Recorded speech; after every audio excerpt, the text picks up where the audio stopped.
João capítulo 5, verso 1. Passadas essas coisas, havia uma festa dos judeus e Jesus subiu para Jerusalém. Ora, existe ali, junto à porta das ovelhas, um tanque chamado em hebraico Betesda, o qual tem 5 pavilhões. Nestes jazia uma multidão de enfermos, cegos, coxos, paralíticos, esperando que se movesse a água. Porquanto um anjo descia em certo tempo, agitando-a, e o primeiro que entrava no tanque, uma vez agitada a água, sarava de qualquer doença que tivesse. Estava ali um homem enfermo, havia 38 anos. Jesus, vendo-o deitado e sabendo que estava assim há muito tempo, perguntou-lhe: queres ser curado? Respondeu-lhe o enfermo: Senhor, não tenho ninguém que me ponha no tanque quando a água é agitada, pois enquanto eu vou, desce outro antes de mim. Então lhe disse Jesus: levanta-te, toma o teu leito e anda. Imediatamente o homem se viu curado e, tomando o leito, pôs-se a andar. E aquele dia era sábado. Obrigado, Jesus, pela tua palavra. Obrigado, Senhor, pelo teu amor. Obrigado pela tua presença. A tua doce presença, Espírito Santo, nos inspira. A tua doce presença nos quebranta o coração. A tua doce presença nos elucida, Pai, a tua palavra. Nos ajuda a compreender as verdades que estão nas entrelinhas dessa palavra tão poderosa, Pai, que é a palavra do Senhor. Eu te agradeço pela tua palavra, porque nós temos liberdade em poder pregar a tua palavra, em poder estudar a tua palavra, em poder nos envolvermos com a tua palavra, Senhor. Enquanto muitos países ainda já sofrem, uma perseguição muito grande, nós ainda temos essa liberdade. Que o Senhor nos ajude a valorizar tudo isso, que nós possamos, ó Pai, a cada dia mais amarmos a tua palavra, amarmos a tua presença. Fala conosco, Pai, que não seja eu, mas seja o teu Espírito a falar através da minha vida. Que o Senhor tenha misericórdia de mim, Pai. Que nós, Pai, possamos nos lembrar da mensagem, nos esquecemos do pregador, em nome de Jesus, Pai. Porque o que importa é que o Senhor cresça e que eu diminua, e que nós possamos, ó Deus, entender as verdades que o Senhor tem para nos entregar no dia de hoje. Em nome de Jesus. A palavra de Deus é alimento. A palavra de Deus é alimento. É o que nos nutre, é o que nos fortalece. E quando nós nos alimentamos, nós vamos nos fortalecendo. Mas creia, o Senhor tem, dentre muitas opções, um menu farto. Ele tem o prato do dia. E Ele tem uma palavra específica para os nossos corações nessa manhã. Por isso, não endureça o teu coração. Pelo contrário, abra o teu coração, derrame tua alma. Nós estamos reunidos aqui para adorar o nome do Senhor, mas Ele quer entregar algo precioso para que nós possamos adorá-lo ainda mais. E nós lemos aqui uma história interessante. E eu quero dizer que todo movimento nos leva a ter uma experiência. Porque a palavra de Deus, ela mesmo se apresenta como viva e eficaz, mais cortante ou penetrante que espada de 2 gumes, capaz de penetrar o nosso interior e fazer separação de alma e espírito, de juntas e medulas, e é capaz de discernir o coração do homem, a mente do homem. O que tem poder para fazer isso? O que tem poder para separar o que é alma, o que é espírito, o que é emoção, o que é concreto no espírito? É só a palavra de Deus. E por isso nós precisamos amar a palavra de Deus. E a palavra de Deus, assim como o Senhor, Ele não muda. A palavra de Deus não muda, mas ela se movimenta. Isso nós temos falado sempre, porque são verdades que o Senhor vem confirmando e afirmando nos nossos corações. A palavra não muda, mas ela se movimenta. E todo o movimento do Senhor nos leva a ter uma experiência. Agora, nós não podemos achar que os movimentos do Senhor vão nos ajudar numa próxima experiência, porque cada movimento nos leva a uma experiência nova. Então nós estamos com as mesmas práticas há tantos anos, achando que o Senhor vai fazer a mesma coisa. O Senhor quer fazer algo novo nas nossas vidas, e nós ainda estamos buscando as mesmas movimentações. O Senhor tem movimentações novas para experiências novas, e as experiências novas que nós vamos viver, todas elas nos cravam instruções de vida, as quais nós vamos ter convicções daquilo que Deus é sobre nós. Porque muitas vezes nós estamos como se no escuro, com a luz apagada, não estamos enxergando nada na nossa frente, mas as experiências que nós temos com o Senhor, elas nos acendem as luzes, e nós passamos a enxergar coisas novas. Por isso que nós precisamos entender os movimentos do Senhor, por isso que nós precisamos entender a movimentação do Senhor, por isso que nós precisamos entender os tempos, e nós só vamos entender isso através de um relacionamento com o Espírito Santo e o entendimento da palavra de Deus todos os dias, porque cada dia o Senhor tem um prato especial de alimento fresco para nos entregar.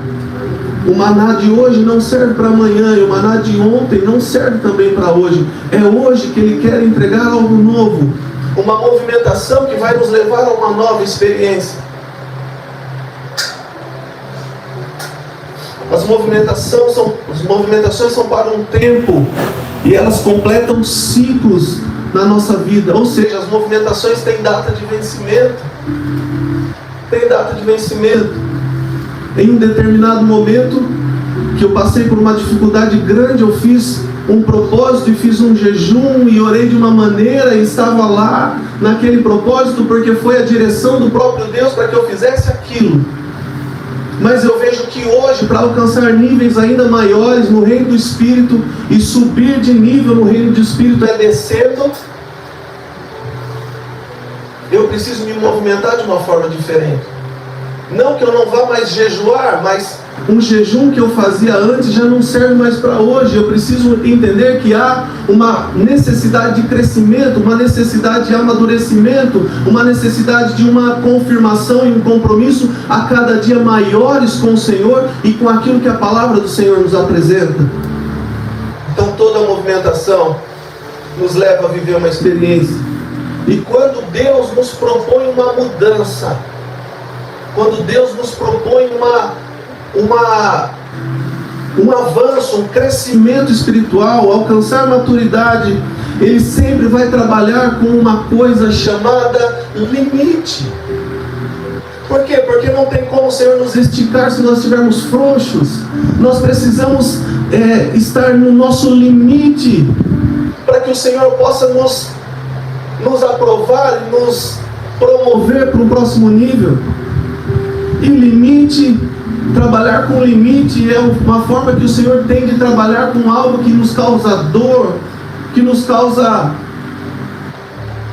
situações contrárias, que nos causa medo, que nos tira do conforto, que nos faz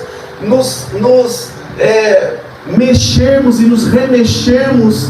São os reboliços do Senhor, assim como na visão de Ezequiel, quando ele vê um vale de ossos secos, o Senhor começa a fazer então um reboliço, onde os ossos começam a se bater e a se levantar. Deus nunca vai aumentar uma medida nas nossas vidas se Ele não nos levar ao limite. E esse lugar é um lugar onde nós olhamos e falamos: parece que eu não vou aguentar mais, parece que eu não vou suportar mais. A dor é tão grande, o sofrimento é tão grande, que parece que eu não vou aguentar mais. Mas creia, se você está debaixo da direção e da vontade do Senhor, não há tentação, não há provação alguma que venha sobre nós, que nós não possamos suportar. Todas elas nós venceremos com o poder do nome do Senhor sobre a nossa vida, mas Ele requer de nós uma responsabilidade, uma atitude que nos causa resiliência, perseverança, permanência, fortalecidos e fortificados pela mão daquele que tudo pode, que tudo vê. Então nós precisamos entender que a nossa vida cristã não é uma vida estática e não pode ser uma vida paralisada. Não é uma vida estática e não pode ser uma vida que para em um determinado lugar e não vai mais se desenvolver, não vai mais crescer. E desenvolver porque, meus irmãos, o que é normal e o que é via de regra é eu deixar algo que não é de Deus para agora passar a viver algo que é de Deus. Eu deixo o pecado, eu abro mão daquilo que me trazia prazer na carne e eu passo a viver a renúncia, eu passo a viver exclusivamente para o Senhor. Quando nós nos convertemos, nós paramos de praticar coisas que feriam o coração de Deus, que estavam ferindo as verdades da palavra, e nós passamos a viver coisas que vão nos levar à santificação, à purificação. Agora, se desenvolver com Deus é eu deixar algo que é de Deus e passar a viver algo que também é de Deus. E esse é o desafio que o Senhor propõe para as nossas vidas. Então a nossa vida cristã não pode ficar paralisada. Precisa ser uma vida que cresce e que avança. E muitas vezes nós nos permitimos parar, paralisar, estacionar, e nós não crescemos mais. Nós ficamos estáticos, estacionados, uma mesmice que parece que não tem uma revelação nova, parece que eu leio e não acontece nada, e daqui a pouco nem lendo eu não estou mais, e nem fazendo aquilo que o Senhor requer de mim eu estou fazendo mais. Por quê? Porque nós somos muito facilmente levados a um lugar de comodismo, a um lugar de satisfação, mas nós não podemos ser satisfeitos. O que nós podemos como o apóstolo Paulo fala, ser contentes, e o contentamento é o ser grato com aquilo que o Senhor tem me entregado. Ser contente é o ser grato por aquilo que o Senhor tem feito na minha vida. Mas satisfeitos nós não podemos ser, porque se nós nos satisfazermos com as coisas que nós estamos vivendo, nós estamos declarando que nós não precisamos mais viver coisas novas. E o Senhor tem coisas novas para nos entregar. O Senhor tem níveis novos no reino do Espírito. O Senhor tem coisas grandes para fazer nas nossas vidas, segundo a obra que já foi consumada no reino do Espírito. Primeiro Ele faz no Espírito, para que depois se concretize no físico. E nós ainda não estamos vivendo a mínima porcentagem do que Jesus já conquistou na cruz do Calvário. E o sofrimento vem, a dor vem, e nós não nos mexemos, e nós não fazemos nada para que aquilo nos deixe. Por quê? Porque quando nós estamos debaixo da direção do Senhor, a dor vem para nos fazer crescer. A dor vem para nos fazer amadurecer. Porque a dor nos empurra para o centro da vontade do Senhor. A dor nos empurra para fazer o que o Senhor quer que a gente faça. A dor nos leva a ter vida ativa. Porque é muito fácil eu falar que eu sou evangélico. Eu sou evangélico. Por quê? Porque eu frequento uma igreja. Não é isso que o Senhor quer. Isso interessa talvez para o IBGE, talvez para as estatísticas, mas isso não interessa para o Senhor.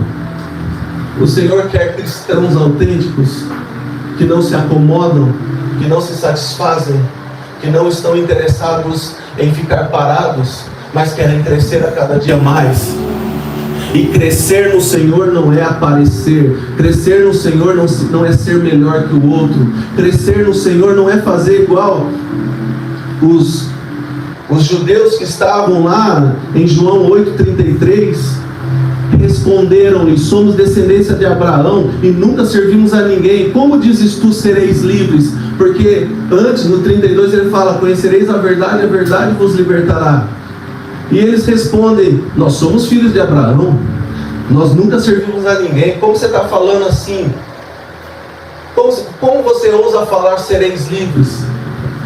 É quando nós falamos: eu não preciso disso, porque eu sou evangélico, eu já conheço a palavra, não há mais nada que o Senhor possa fazer na minha vida. Tudo que eu podia viver com Deus eu já vivi. Não há mais nada que Deus possa mudar em mim. Não, eu já tenho muitas experiências com Deus. Deus já me deu dons o suficiente. orei por uma pessoa, ela foi curada. Então, do que mais eu preciso? E o Senhor nessa manhã está nos chamando a um posicionamento de viver uma vida que vai testemunhar daquilo que Ele é. Não daquilo que Ele faz. Testemunhar daquilo que Ele é. E não daquilo que Ele pode fazer. E nós não vamos mais falar de Jesus. Nós vamos viver a vida de Cristo em nós, porque não somos mais nós quem vivemos, mas Cristo vive em nós. Amém. Abacuque fala: Senhor, aviva a tua obra no meio dos anos, porque a obra no meio dos anos pode paralisar. Então nós começamos a nossa vida cristã e nós vamos crescendo no conhecimento, na graça, nas experiências, entendendo as movimentações que nos levam a ter experiências novas, e cada movimento nos leva a ter uma nova experiência. Mas Abacuque fala: aviva a tua obra no meio dos anos. Por quê? Porque a obra pode morrer, porque nós podemos paralisar. Tem gente que teve muita experiência com Deus, foi do fogo, mas está frio, está apático. Houve um regresso, uma regressão, regrediu, voltou, ao invés de avançar. Por quê? Porque perdeu o fogo. E se você perder o fogo, a chama do Espírito que arde dentro de você, você perdeu tudo. Você perdeu tudo. Então nós não podemos perder o fogo. Nós não podemos perder a presença do Espírito Santo. Quando eu falo fogo, eu não estou falando de você sair gritando no meio da igreja. Quando eu falo fogo, eu não estou falando de você sair falando línguas estranhas no meio da igreja. Eu estou falando principalmente de você arder e queimar pelo Senhor no seu secreto. Principalmente por você ter essa chama acesa que te leva a ter um encontro todos os dias com o Senhor. E você ter essa chama acesa que vai fazer você cada dia mais amar a palavra dEle.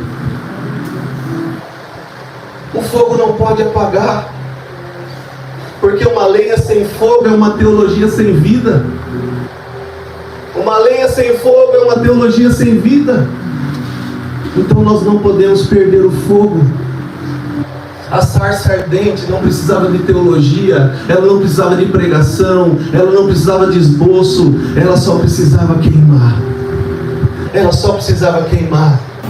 Porque um homem e uma mulher que queimam pelo Senhor conseguem transmitir a mensagem que o Senhor quer transmitir através dele. E se nós não permitirmos que esse fogo venha queimar em nós, vai perder o propósito. Vai perder o propósito. Portanto, nós vemos aqui uma história sobre a cura de um paralítico.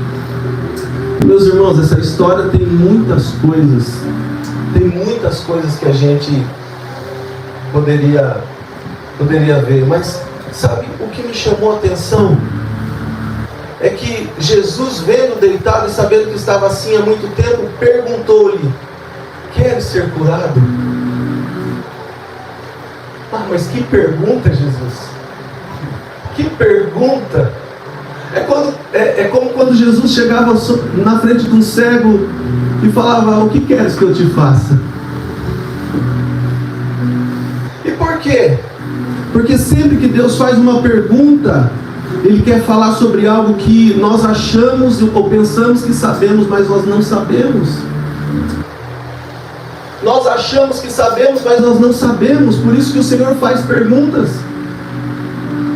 Ontem nós lemos o capítulo 38 de Jó, onde Deus faz inúmeras perguntas para Jó, fazendo Jó entender que ele achava que sabia, mas ele não sabia. Quem colocou limite aos mares? E tem tantas verdades preciosas que Deus apresenta para Jó em forma de perguntas, que ele já sabe a resposta, mas ele estava mostrando para Jó que Jó pensava que sabia, mas não sabia nada.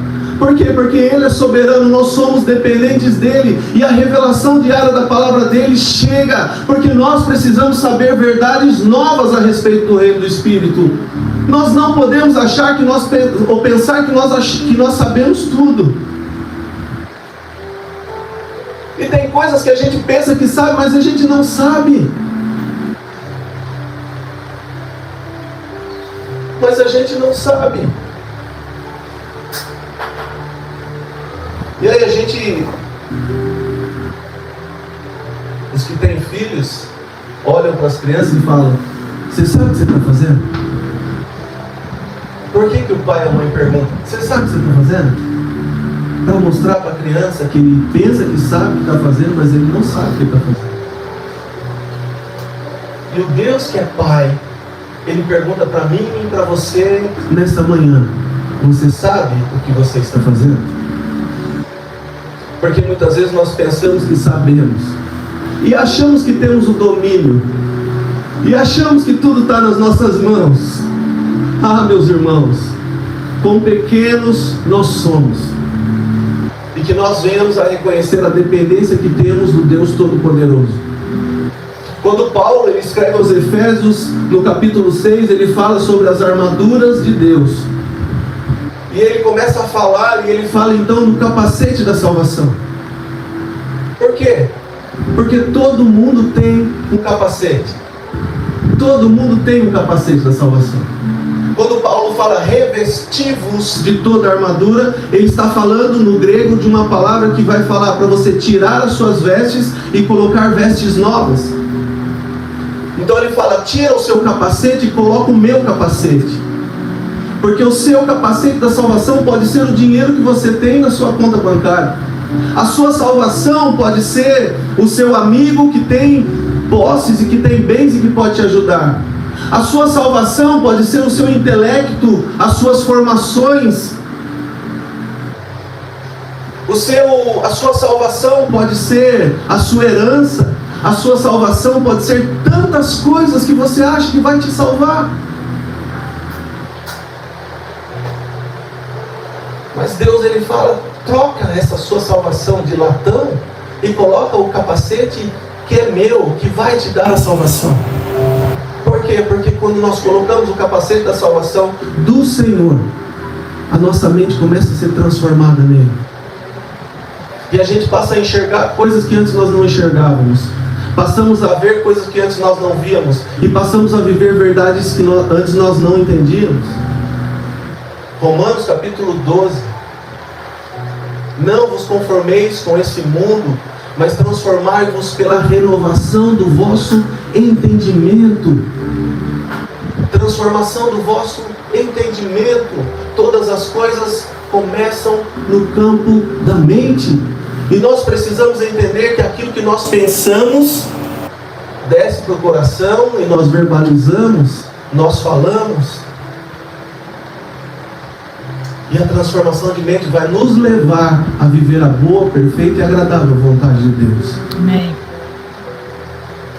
E o Senhor faz essa pergunta para aquele homem. E o Senhor faz essa pergunta para mim e para você nessa manhã: você quer ser curado? Você quer ser curado? Porque às vezes nós achamos que não precisamos de cura. Às vezes nós achamos que não precisamos de libertação. Mas saiba, a salvação é para o ímpio, mas a libertação é para o crente. A salvação é para aquele que ainda não foi salvo, mas para aquele que já foi salvo agora precisa ser liberto. E a minha oração é que o Senhor me liberte todos os dias, principalmente do meu eu, de quem eu acho que eu sou, de quem eu penso que eu sou. Eu não sou ninguém. E nós não seremos ninguém se nós não dependermos dEle. E essa dependência vai fazer com que Ele faça o que Ele quer nas nossas vidas e através das nossas vidas, nos dando autoridade. E a matéria-prima da autoridade é a humildade. E nós só vamos conseguir ter mais humildade se nós superarmos os traumas de relacionamento. Quando alguém me ofende, eu vou decidir se eu vou ter mais autoridade através da humildade de superar aquilo, ou se eu quero ter razão. Quando alguém me fecha no trânsito, eu vou escolher se eu vou xingar e vou querer ter razão e falar que eu estou certo, ou eu vou perdoar aquela pessoa. E o Senhor vai encontrar uma dose ainda maior de humildade em mim, que vai ser matéria-prima para Ele me dar mais autoridade. E quando Ele me dá mais autoridade, eu consigo estabelecer reino. Eu consigo alcançar o espírito das pessoas. Então, a pergunta do Senhor é: você quer ser curado?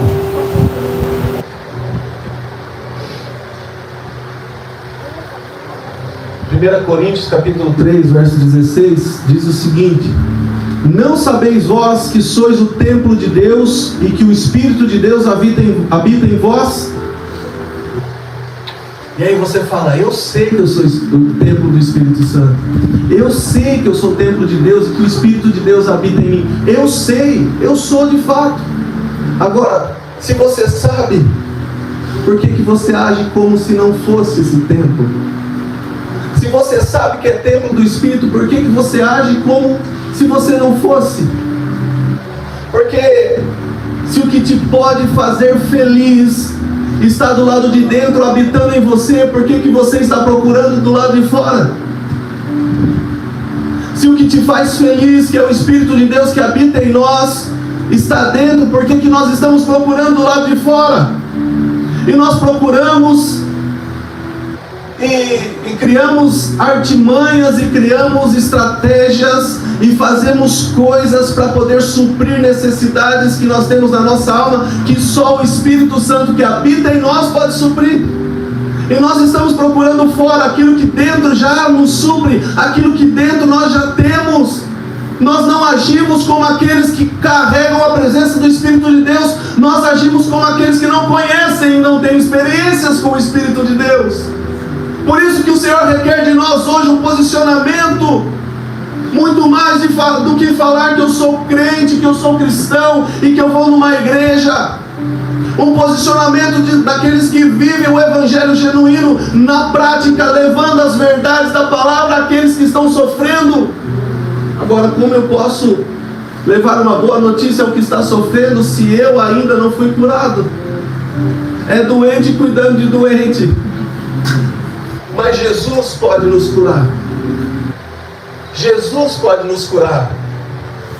Sabe, uma reflexão que eu faço é que nós sempre ouvimos alguém falando que essa geração não tem jeito, que essa geração é isso, que essa geração é aquilo, e lançando peso de palavras sobre a vida das crianças e dos adolescentes, porque adolescente é aborrecente, está repreendido, adolescente é uma bênção. E os nossos filhos que ainda não são adolescentes serão uma bênção na presença do Senhor. E os filhos que já são adolescentes vão a cada dia mais se tornando bênção na presença do Senhor. Mas Jesus, ele é procurado por um homem principal das sinagogas, um homem religioso que era conhecido pelos seus títulos, chamado Jairo. E ele fala: minha filha está em casa e está doente, está morrendo, vamos lá, Jesus. Jesus fala: vamos.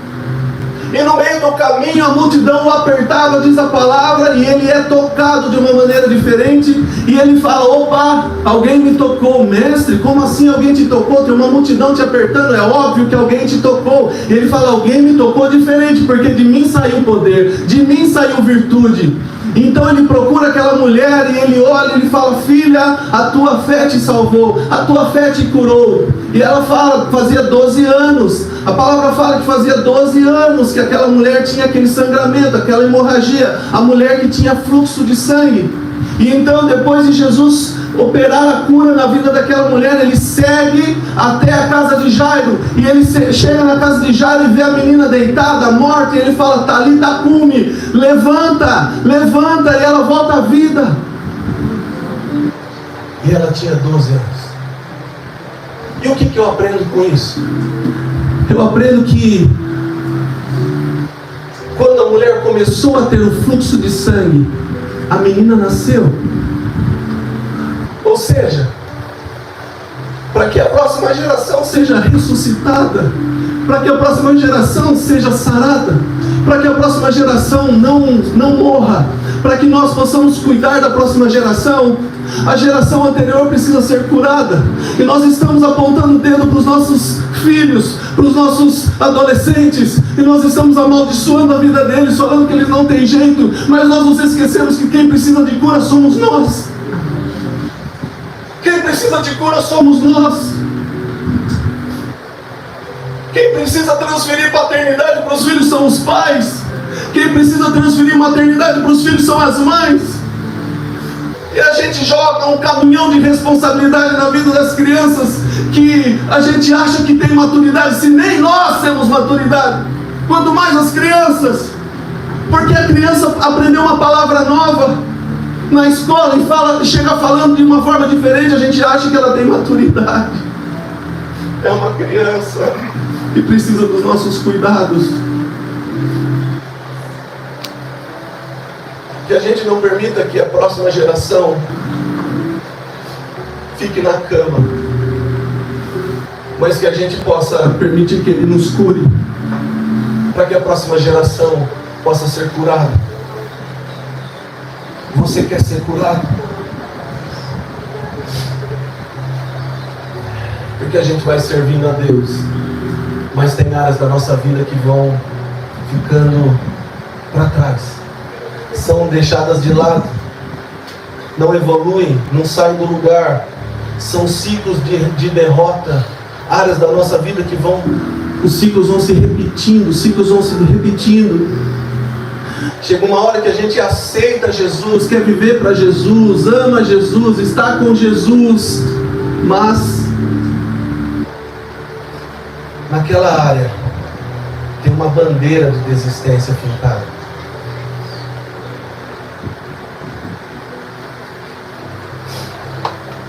Por mais óbvio que seja que Deus quer mexer, que a gente quer que o Senhor mexa naquela área, a gente tem medo, a gente não deixa Ele mexer.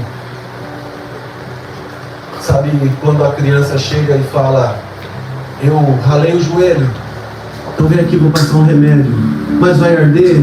Vai, então eu não quero. Então eu não quero.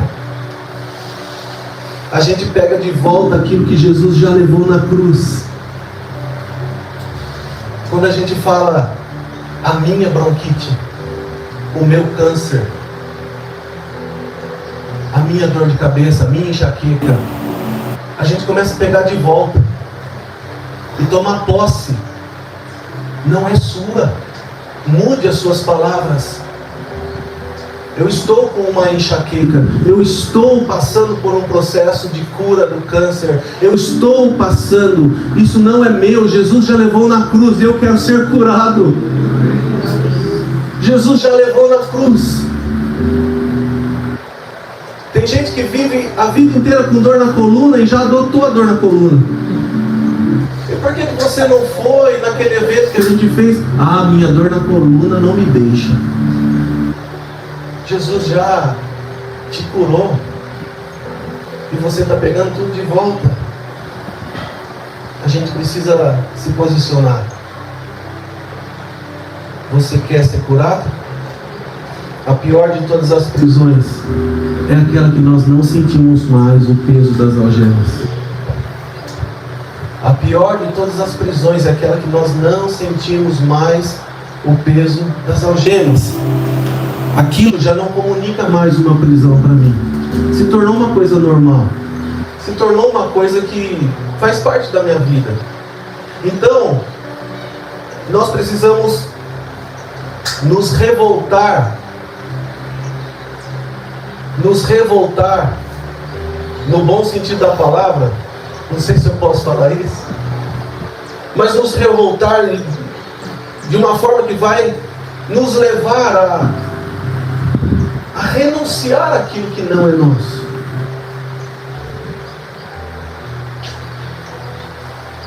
A deixar aquilo que Jesus já pagou o preço por nós. Porque a palavra fala que foi para a liberdade que Cristo nos libertou. e nós estamos vivendo algemados. Sabe, Paulo, ele chegava nas cidades com os braços já juntinhos assim, ó. Cadê as algemas que vão me prender? Aonde Paulo chegava, ele era preso por causa do Evangelho. Mas quando ele adorava e quando ele orava, as cadeias caíam. Por quê? Porque ele podia ser preso pelas algemas e pelas cadeias, mas ele era livre do lado de dentro. Quantas são as áreas da nossa vida que nós ainda somos presos? Estamos ainda algemados, mas o Senhor quer nos dar liberdade, porque foi para a liberdade que Cristo nos libertou. Quando Jesus pergunta para o paralítico se ele quer ser curado, o que o paralítico faz? Ele começa a contar a história dele. A pergunta é simples: você quer ser curado? Sim ou não? Então, Jesus, porque 38 anos já, né? 38 anos. E aí, sabe o que acontece? O pessoal aí, ó, ninguém é paralítico. Tem cego, tem surdo, tem mudo, tem de tudo. Paralítico não. Eu fico aqui e quando as águas balançam, que há uma história que um anjo tocava nas águas, e aqui na minha Bíblia está entre colchetes, dizendo que isso pode não ser uma verdade. Quando o anjo balança as águas, eu não consigo mergulhar. Não tem ninguém que me leve. Não tem ninguém que me leve. Ele quer explicar a mazela dele para Jesus. Ele quer explicar a dor dele para Jesus. Não tem ninguém que me empurre, não tem ninguém que me leve. Agora, não tem atrofia maior do que depender do outro para receber aquilo que Jesus está entregando. Não tem. Nós queremos depender do outro para receber algo que Jesus está entregando diretamente para nós. E eu não estou falando que você não pode orar pelo outro, eu não estou falando que você não pode pedir para o outro orar por você. Ora por mim que eu vou fazer uma prova num concurso, né, Fê? Ora por mim que eu estou com dengue, né, Gabi? Tem algumas pessoas com dengue. Ora por mim porque isso, ora por mim por aquilo. Amém, nós vamos orar. Mas receba diretamente do Pai aquilo que Ele tem para entregar para você. Não dependa de ninguém, não dependa do outro para você receber o que Jesus está te entregando. Não tem atrofia maior do que depender do outro para receber aquilo que Jesus pode te entregar. Jesus diz: eu cheguei. E quando Jesus diz: eu cheguei, não há ninguém que o possa segurar. Tudo bem pela apostila, tudo bem pelo cursinho, tudo bem pela teologia, tudo bem pela pregação, tudo bem, está tudo bem, está tudo certo, mas Jesus chegou. Peraí, deixa eu pegar aqui. Jesus chegou. Peraí, eu quero ter um respaldo para falar que Jesus, quando Jesus chega, não, Jesus chegou. E quando Jesus chega, Ele pergunta: o que você quer que eu faça? Você quer ser curado? E Ele espera uma resposta. O que muito acontece é que nós não queremos sair do lugar de comodismo. Jesus está perguntando se você quer ser curado. Mas se eu for curado, eu vou precisar voltar a trabalhar. E nós olhamos para um paralítico, achamos que é óbvio que ele quer ser curado, mas não é tão óbvio assim, porque ele pode perder a pensão dele. Se ele for curado, o INSS corta. Acabou. Eu vou continuar amaziado, porque se eu casar, eu perco meu benefício. Você tem que perder a vergonha na cara. Ou você é cristão de verdade, ou você vai ficar dependendo do outro, ou você vai ficar dependendo de um programa, dependendo de algo que alguém pode fazer por você. Tudo que Jesus fez por mim e por você já foi consumado. Tudo que você e eu precisamos para viver a vida que Jesus nos propõe já está pronto nas regiões celestiais. Aí a gente não se posiciona, a gente não vive uma vida de crente de verdade e a gente fica reclamando porque Deus não olha para nós. Conversa com uma pessoa que está longe dos caminhos do Senhor. De 10, 8 vão falar: é muitas promessas e nenhuma se cumpriram. Aí você pergunta assim: o que você fez para as promessas se cumprirem? Ele vai cumprir as promessas que Ele faz, mas nós precisamos fazer a nossa parte. Nós precisamos fazer a nossa parte. Seja o seu sim, sim, e o seu não, não. Seja você quente ou seja frio, porque o morno ele vai vomitar da sua boca. Um posicionamento, uma certeza, uma vida reta diante do Senhor, que não está isenta dos sofrimentos. Mas ninguém falou que seria fácil. Mas entre sofrer e ir para o inferno, eu prefiro sofrer pelo meu mestre. Eu prefiro sofrer por Jesus. Sabe, os cristãos do primeiro século, eles se alegravam quando alguém chegava e falava que ia matar por causa do nome de Jesus. Eles se alegravam: eu vou morrer por Jesus, eu vou morrer por Jesus. E hoje a gente está fugindo, a gente foge. Se o negócio vai complicar, a gente já não fala. É o crente 007. Se o negócio vai ficar ruim ali, a gente já... melhor ficar quieto. Melhor ficar quieto. Você quer ser curado?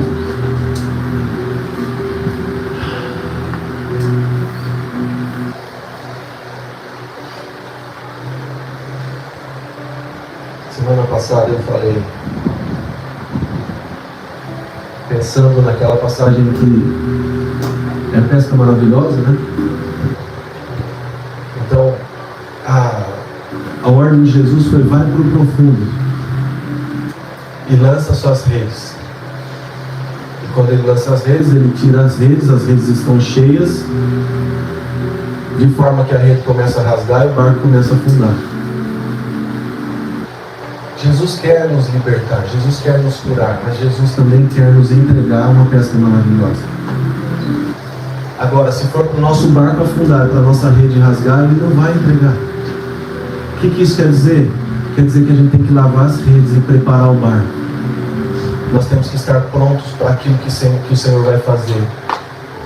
Porque se for para a gente perecer, Ele não vai fazer. Não vai fazer. Oh Senhor, eu preciso de uma bênção. Mas o que você está fazendo? Como você está preparando o seu coração para receber isso que Ele vai entregar? É a história do irmãozinho que ia de bicicleta para a igreja. Não é você não, né, Pedro? O irmãozinho que ia de bicicleta para a igreja e orava para Deus dar um carro para ele. E Deus deu um carro para ele. E quando ele ganha o carro, ele conta o testemunho: Deus me deu um carro. Foi a última vez que a igreja viu aquele rapaz. Porque ele não voltou mais. Porque, como a Kinha falou, às vezes a gente coloca Deus numa gôndola de supermercado e vai lá e escolhe o que a gente quer e vai embora. Deus não é o nosso mordomo. Nós é que somos mordomos dele. Deus não está para nos servir, nós é que servimos a Ele. Então, se for para Ele entregar algo que vai te levar para longe da presença, Ele não vai entregar. Por isso que a gente tem que se preparar antes. Tem coisas no nosso coração que estão ocupando o lugar errado. O que Ele vai fazer? Segundo a disposição do nosso coração e a sinceridade, Ele fala: Senhor, eu quero viver as Suas promessas. Eu quero viver uma vida leal ao Senhor. Eu quero viver, não importa as dores que eu vou sofrer. Eu quero viver com o Senhor, porque vale a pena. Ei, vale a pena viver para Jesus. Vale a pena viver para Jesus. Amém. Quando você falar isso, o Senhor vai começar a arrancar coisas que ocupam um lugar errado no teu coração. Você está disposto? Porque não é fácil. Não é fácil. E Ele começa a arrancar coisas, começa a tirar alguns móveis que estão no lugar errado, começa a limpar a poeira que estava debaixo do tapete, e começa a nos purificar para preparar o nosso coração para receber de volta. Jó, diz a palavra, era um homem justo, reto, temente a Deus e que se desviava do mal. Depois de uma vida de sofrimento, porque Deus permitiu que Satanás tocasse a vida dele, no capítulo 42 ele fala: Senhor, eu te conhecia de ouvir falar, mas agora te veio os meus olhos. Um processo árduo, um processo doloroso que já passou, e ele perdeu tudo que ele tinha. Ele era um homem de posses, um homem que tinha uma família abençoada. Ele discipulava os seus filhos ao redor da mesa, diz a palavra. E no final das contas ele perdeu os filhos, perdeu a esposa, perdeu os animais, perdeu os bens. Mas lá no final de tudo ele fala: eu te conhecia de ouvir falar, mas agora te veio os meus olhos. O Senhor restituiu em dobro. Por quê? Porque agora ele via um coração em que, se ele entregasse o que ele quisesse entregar, Jó não ia mais distorcer aquilo que o Senhor entregou para ele. Então, o Senhor, muitas vezes, quando nós falamos sim para os processos, Ele vai começar a arrancar coisas, vai nos desligar de pessoas, vai começar a trocar as nossas mesas, os nossos ciclos de amizade. Mas entenda que Ele está fazendo uma obra, e quando ela estiver acabada, a glória será dele e nós vamos nos alegrar juntos. Você quer ser curado? Deus entende a nossa dor, mas Ele não se une à nossa dor. Deus entende os nossos processos, mas Ele não se une à nossa dor. Deus entende as enfermidades, mas Ele não se une à nossa dor. Ele se une à nossa cura. Ele se une à nossa cura. Por quê? Porque senão nós vamos entrar em um lugar jezabélico que diz que eu sou o coitadinho. Ó céus, ó vida, tem pena de mim. Isso é um espírito maligno que nós, quando estudamos a palavra, vemos que os 450 profetas de Baal, os quais enfrentaram Elias e foram vencidos por Elias, enquanto Baal não se manifestava, eles começaram a se autoflagelar, querendo chamar a atenção para si, como se eles estivessem dizendo: eu sou um coitadinho, olha para mim, pelo amor de Deus. E aí você olha para isso e você fala: olha, servos de Baal, coitadinhos, ficava lá, se batendo, se colocando no lugar de vítima, quando muitas vezes nós nos colocamos no lugar de vítima. Estamos apontando o dedo para o outro, enquanto nós muitas vezes somos aqueles que vivem até pior que o outro. Então, o julgamento não pode fazer parte da nossa vida. Por quê? Porque onde há julgamento não há amor. E o amor, ele tudo sofre, tudo crê, tudo espera, tudo suporta, não arde em ciúmes, não suspeita mal. Esse lugar de coitados não é nosso. Amém. Nós temos uma identidade. Somos filhos de Deus. Amém. E não é porque nós somos filhos de Deus que nós somos melhores do que os outros. A diferença é que nós fomos salvos, encontrados por Jesus, e agora nós temos o encargo, a responsabilidade de levar esse Jesus para outras pessoas. Mas isso não nos torna melhores do que ninguém. Não nos torna melhores do que ninguém. Os nossos olhos foram abertos e agora nós podemos ver. Então nós vamos olhar para os outros que ainda não têm os olhos abertos e vamos falar de Jesus.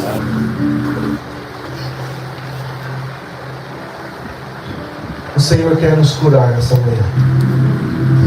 O Senhor quer fazer uma obra maravilhosa nas nossas vidas.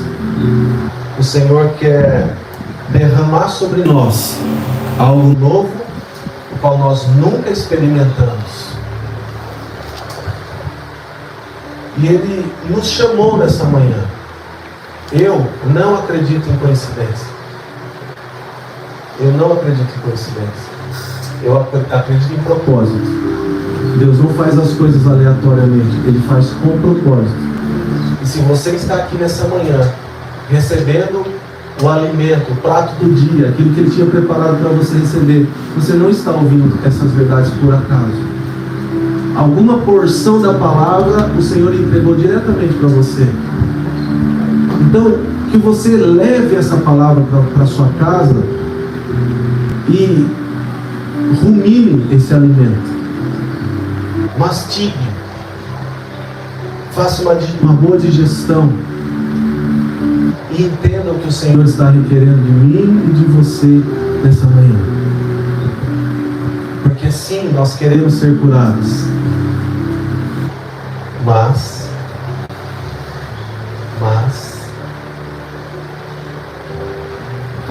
que o Espírito Santo de Deus possa nos ajudar a entender ainda mais profundamente o que Ele está nos entregando hoje.